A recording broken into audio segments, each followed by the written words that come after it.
tous, alors aujourd'hui on se retrouve pour un tuto wheeling. Alors pour faire un wheeling, il y a 3 étapes, dont une super importante.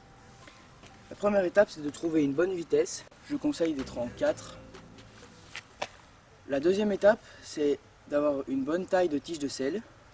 Moi je me mets régulièrement ici, voilà.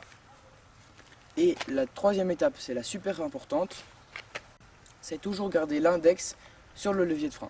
Ça vous évitera de basculer en arrière, et quand on bascule en arrière, ça donne ça.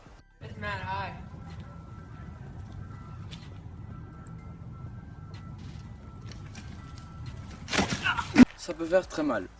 Alors la première étape pour faire un wheeling, c'est monter sur votre vélo.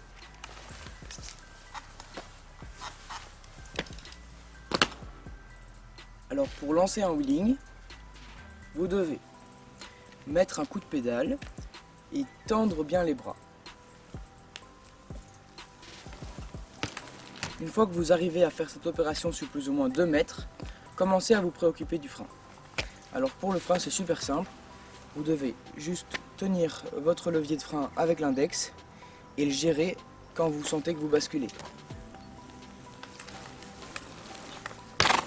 Petite technique, ne freinez pas d'un coup sur le frein, appuyez progressivement de façon à rester sur votre point d'équilibre.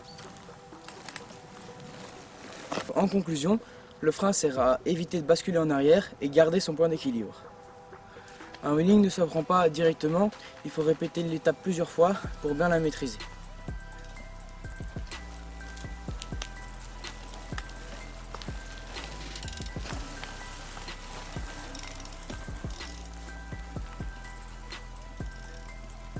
Alors je vais vous donner une autre petite technique, c'est pour trouver son point d'équilibre.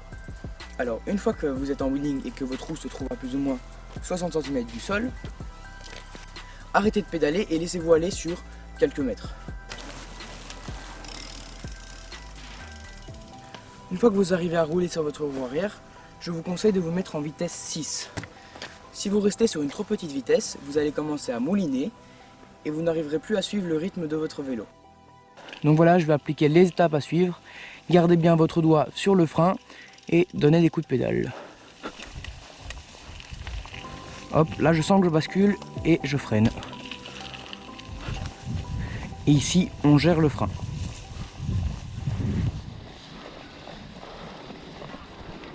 Je garde mon point d'équilibre. J'ai les bras bien tendus et je continue de pédaler. Donc voilà, j'espère que ce tuto vous aura servi. On se retrouve dans de prochaines vidéos. Bye!